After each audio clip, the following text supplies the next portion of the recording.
Շատ դժվարությամբ պահեցինք իրան, շատ ցանկալի բալիկ էր եւ իր պապայի համար, որտեղ տարիքով էր, այն տարիներին ծնվեց, որ դժվար էր ամեն ինչ ունենալ։ Իր պապան էլ կամավորական ջոկատում ա եղել։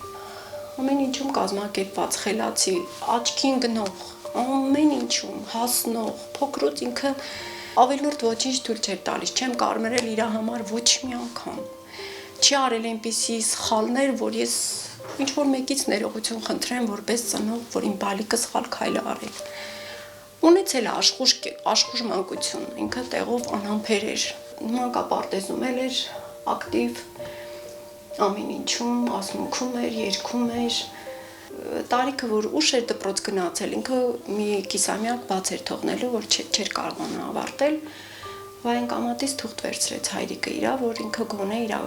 դիպլոմը ստանա, նոր գնա, ինքը շտապում էր, ուզում էր շուտ գնար, որ իմ հասակակիցների հետ լինեմ, որ իրար հետ լեզու գտնենք, հնարավորություն մեծ ունեինք, որ կարար չծառայեր, կարար դառնա Ռուսաստանի քաղաքացի, բայց իր ծնողն ասում էր ինքը կծառայի, ինքը տղամարդ է եւ վայն էլ չէր ըմբոստանում, որ չուզենար ծառայել։ Ուներ բավականին մեծ խնդիր ալերգիկ էր։ Սեզոնային ալերգիաներից, նույնիսկ զբորնի պունկտում իրան դեղերը հանեցին պայուսակից 3-րդ օրը մենք հասանք իրան, որտեղ արևի տակ չէր կարողանում կանգնել, բավականին խնդիրներ ուներ, առողջական այդ առումով։ Սեզոնային ձմեռը ձեռքերն էր իրա ճակճկվում, մի խոսքով ամեն ինչ ինքը ասեց, մամ, ամեն ինչ կհաղթահար եմ, կծառայեմ, սրա եղածն ինչ է, որ լրացել էր 10 տարի, ոչ միտեղ չընդունեցին համալսարանում, ասեցին պիտի գնաս գաս նոր դիմես, որտեղ քո տարիքը արդեն լրացել է, դու պիտի գնաս ծառայության։ Զանգեց ինձ, դիմումը գրպանում էլ մնացել էր։ Մամ, պապային կասես նորից տարեկետում վերցնի։ Ասի վայել չեն տա։ Չեն տա։ Ուսման համար չեն տայել, որտեղ քո տարիքը լրացել է։ Ու այդպես դիմումը մնաց իր գրպանում, իր պայուսակի մեջ, ու ինքը գնաց, ասեց կգամ կշարունակեմ, բայց ուզում էր դառնալ ատամնաբույժ։ Արդեն մասնագիտության մեջ ինքը արդեն ոնց որ կողմնորոշվել էր։ Այդտենց գնաց հադրուտ։ Մի քիչ նեղվել էր իմ համար, որ ես կարող ստրես տանեմ, որտեղ ես Ղարաբաղից սարսափում էի։ Իր վիճակը լավ էր։ Մենք ամսի 19-ին սեպտեմբերի իրան այցելության գնացինք, հանձնեցինք այդ տեստերը, ասեցին գնանք մեր բարի, նույնիսկ իրանց պրիսյագ էլ չարեցին, նույնիսկ հիշողությունները մնացին իրա հեռախոսների, երեխեքի մոտ հեռախոս չկար այդ ժամանակ, իրանց սերժանտների հեռախոսների մեջ, որ երեխեքին գոնե տեսնեինք ինչ ձև են պրիսյագ ընդունել։ Նույնիսկ այդ կարանտինի ժամանակ էլ ասում էր, մամ, մենք ոչ մի զենք չենք տեսել, ստեղ զենք չկա, մեզ առանձնացրած են։ Մենք ոնց որ չաստի մեջ առանձին բունկերների մեջ լինենք։ Մենք ստեղ ուղակի ֆիզիկական պատգատովկաների մեջ ենք, այդ վարժություններ, ինչ որ բաներ։ Պատերազմը սկսվեց, ինքը իր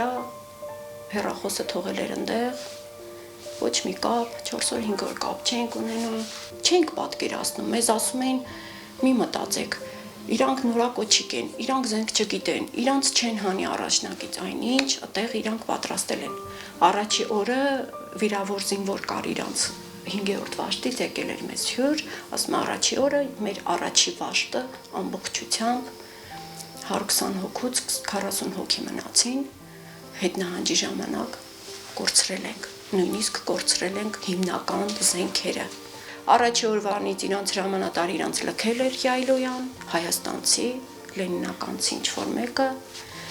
լքել էր բժիշկը, լքել էր հրամանատարության ամբողջ անձնակազմը, իրանք մնացել էին 6 ամսվա, 9 ամսվա, նու տարիքես ծառայող սերժանտների ձեռի տակ, որոնց արագացված տեմպերով կոչումներ էին տալիս և կանգնացնում էին մեր երեխեքի գլխի։ Ընկերներ կան, որոնք հիմա արդեն ստեղ են, պատմում են, որ բավականին օրերով սոված են մնացել, որտև հացը չէր հասնում, հենց գալիս էր, մոտենում էր, ասում տրաքացնում էին։ Ամուսինս ուզեցավ գրվել, արդեն չէին թողում, ասում էին պիտի գնաս Քյալբաջար, ասում էր չէ, ես պիտի գնամ իմ տղի մոտ, չէ, դու Քյալբաջար պիտի գնաս, եթե պիտի գնաս ծառայելու, հասնելու երեխային, պիտի գնաս, բայց ես խնդրեցի ասի, ամեն երկ գթի, պատճառներ գթի, իմ երեխուն չթողես մենակ, գոնե մի օր փաթաթվի քնի, մի օր, այնինչ ինչ քնել, եղել է դպրոցի մեջ, գետնին Այդ երեխեքին նստացրած, ասում եմ, այդ ուտելիքը որ տարան ինչ արին։ Ասում եմ, փռեցին իրանց այդ 50 հոգանոց դաշտը, 50 հոգանոց։ Գետնին փռեցին ու կերան։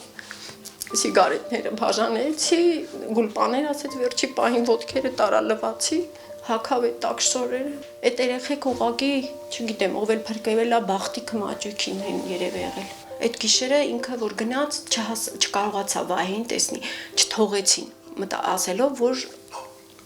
բլոկադայի մեջ են իրանք։ Ասել են պահկվեք, թիկունքի տվեք, զենքերը պահեք ձեր ձեռքը, մինչև այդ դիվերսիան մաքրենք։ Ու առավոտը լույսը բացվեց, իրանք դե դիմացել էին երևի,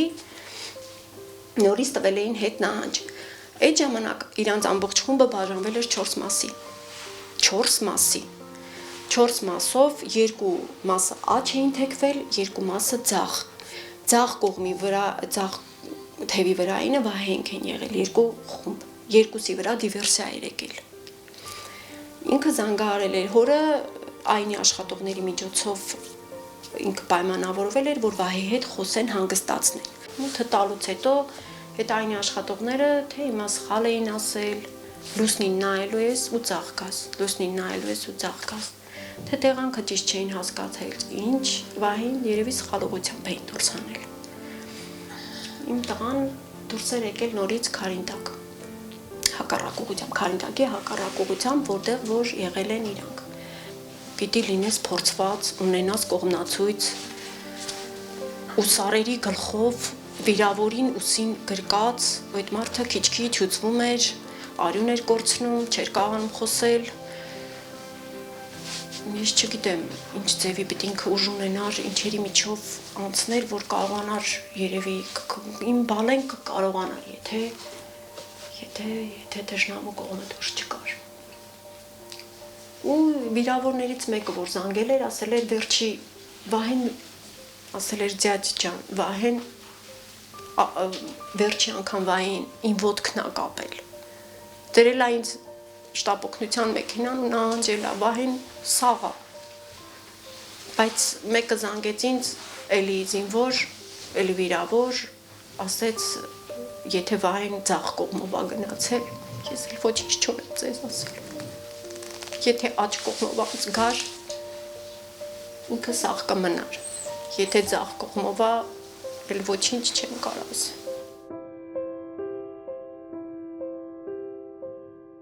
Երևի հոգնել ա, երևի շոր չի եղել վրան, կասկային գլխի չի եղել, բրոնեժիլետ։ Հա, իմիջիալոց ասեմ, որ այդ բրոնեժիլետները ասել են զոհվածների վրայից հանեք, հագեք, կասկեքը հանեք, գլխակները երկաթից հանեք, դրեք։ Այդ երեխեքը 18 տարեկան ինչերի միջով են անցել։ Հարկ եմ տալիս Աստծուն, որ իմ բալին ես տեսա ու երևի չպետք է նայի, որ ինքը այնքան ձերացած, մաշված ձեռքերով, սա, որ տեսնենք, հողոտ, ճանք ճկված։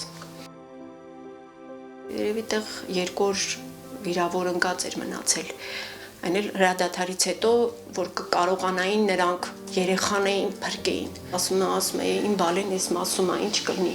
Զինվորներ տարեկել եմ անգանում, ես հրաման չեն տվել։ Զանգում էր այդ այնի աշխատողին, ասում էր, ինչ կլինի, ռազմական ոստիկանություն, ինչ կլինի, իմ բալեն ես ինչ տեղն է, ես գիտեմ, որ ինքը սաղ է։ Ասում էին, մեզ լուծարել են։ Ուժելի ռազմական ոստիկանությունը ժամանակի ընթացքում, եթե զինվոր դուրս գար ինչ-որ զինվորական տեղամասից ման չէին գալու գիշերով, ոնց էր աման չեն տվել։ Բա այդ երեխեն, որ փախներ, դասալիք լիներ, թողներ դուրս գար, իր ծնողը գնար անօրինական բերեր պահեր, դուք դատու դատարան չէիք տա այդ երեխուն, չէիք դատի։ Բա այդ երեխեն ծնողը տեղ 4 օր, 5 օր մանա գալիս, դու ասում ես կամբատն ասել, մեզ հրաման չեն տվել, ես իրավունք չունեմ։ Ինչի մասին է խոսքը։ Ինչի էր հրամանատարը այդ ժամանակ լքում իր ամբողջ զորքին եւ ինչի հիման վրա եք դուք մեր երեխեքին հատուկ ջոկել են հատուկ երեխեքին ու տարել են որտեղ թեժ գիծ ա եղել մեր երեխեն եղել է ու առաջիկից, ինչի համար, բա մնացած, պատրաստված, զինվորականները ինչի համար էին, որ 3 ամսվա գնացած, 2 ամսվա գնացած զենք չտեսած երեխուն, ինչի համար ես դու դրանց պահել, որ իմ երեխեն պիտի գնա զոհվի հանուն չգիտեմ ինչի։ Էլի դուրս կգային մեր երեխեքը, եթե չդավաճանեին մեր գեներալները, մեր զինվորականները, ես այսպես կասեմ։